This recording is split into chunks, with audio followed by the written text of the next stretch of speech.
What's up, guys? Today we'll be talking about the NASCAR Cup Series for those of you that have decided to start getting into things. There'll be a bunch of things. We'll be talking about 6 things. The teams, tracks, practice, qualifying, race, and the point systems. First thing we'll be talking about is the teams. Some examples are Joe Gibbs Racing, which has my favorite driver.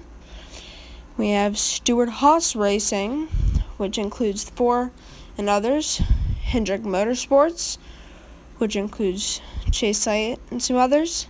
And Team Penske, which is the 2, 22, and 12. Teams consist of 2 to 4 drivers, and basically the teams are just the overall, they hold together the multiple different mini teams that attend the races. Now to break it down even further, on the Joe Gibbs Racing team we have Kyle Busch, Denny Hamlin, Eric Jones, and Martin Truex Jr.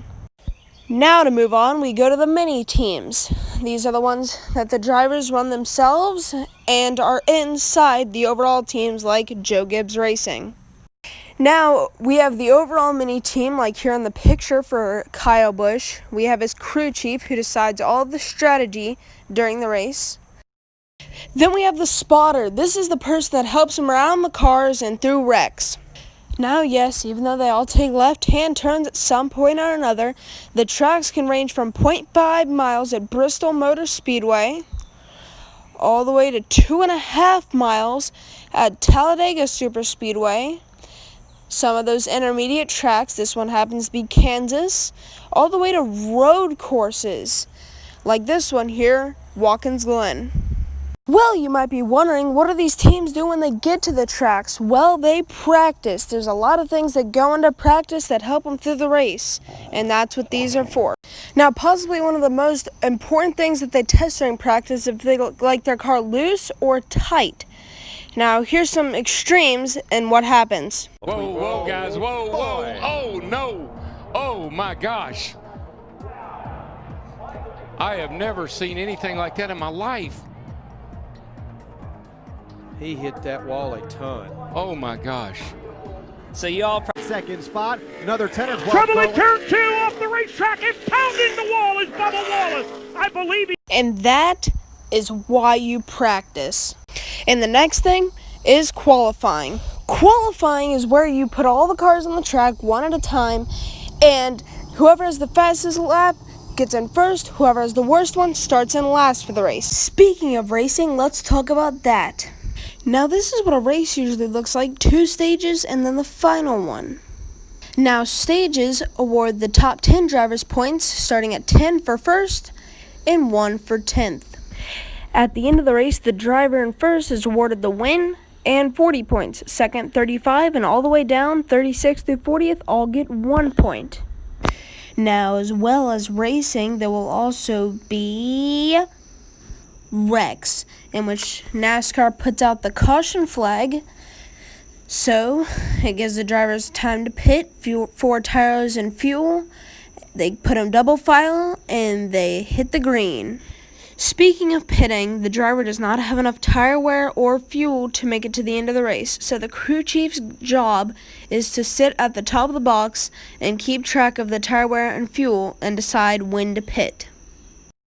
The final thing is points.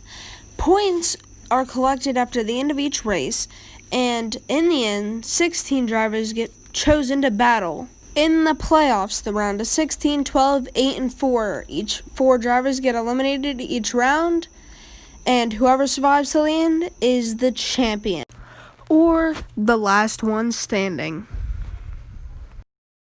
And now for the fun part. I hope you enjoy. Ryan Newman off turn 4 for the final time. Blaney to the outside, to the inside. Here comes Hamlin up the outside. Wow. Crash into the wall, into the air goes Newman. Upside down. In a shower of sparks on his roof, Ryan Newman comes across the line, 4th. And comes to rest.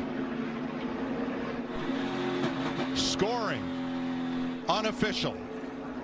between Hamlin and Blaney. But now here comes a huge run by Ryan Blaney, being pushed by Denny Hamlin. He tries to go to the outside, then the inside. They lock bumpers and turns Ryan Newman around. Upside down he goes. Corey LaJoie coming along, making contact. Just lifting Newman's car up and over. Ryan Blaney finishing second. Blaney tried the top side, tried to get low.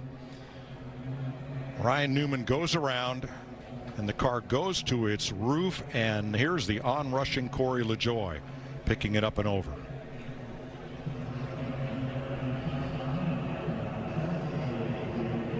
Behind him. Yeah, the 11 gets kind of stuck in the middle there and comes across the Ford's bumper. As he does, he spins back in, gets the 3 airborne, and he just gets projected off the other cars right up into the fence. He went from the bottom of the racetrack over 2 rows of cars and into that catch fence. Here we go. You can see him on the bottom. Rex starts in front. He runs in the back of the 24. Gets up on the 11. Now he's on top of the 55. Now it's just a long bit of run. Watch the car stop. Watch the car stop. It gets into those poles, and it goes from, I don't know what, 180, 190 miles an hour, I'm just guessing, to a complete stop. That is unbelievable. And it looks like that's 3,500 pounds. That stock car is extremely heavy. You see here, after he's upside down, the 2 is spinning. Obviously, he's already lost control, makes more contact with the 3.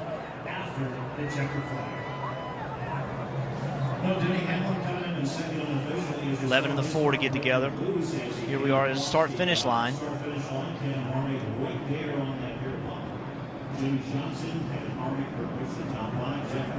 It just pushes the 3 up into the air enough that it rolls over the top of a car. And then that momentum just continues to move him into the catch fence.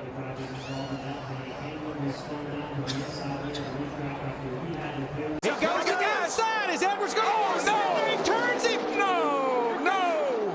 Oh, and that destroyed the front end of Newman's car. No! Edwards will not make it to the flag. Oh, Brad Keselowski won this race. unbelievable. Carl Edwards' car destroyed, and Junior's protege, Keselowski, the winner, and Carl Edwards is moving around and ready to climb out.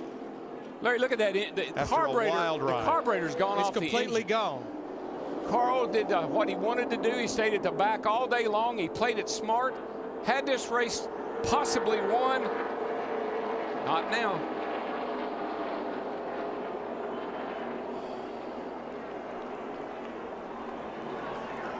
Not sure where Carl's going.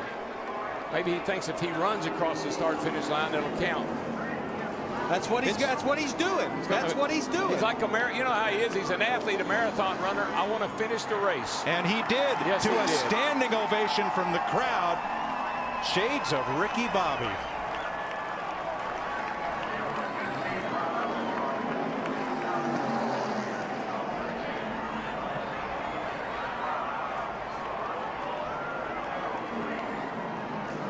Don't you know, Larry, that James Finch is fit to be tied right now?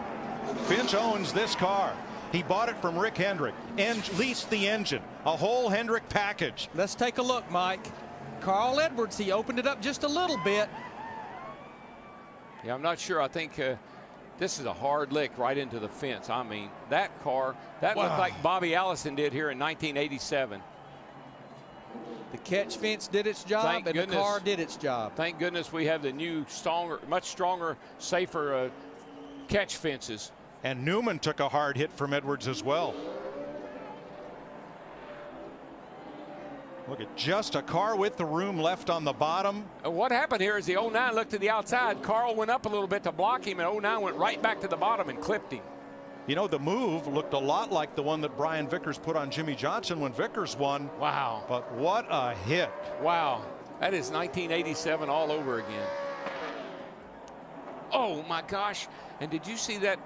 I believe it was Biff. Thank you guys so much for watching my overview on NASCAR. Just make sure that you don't forget to like and subscribe. Love you guys. Bye.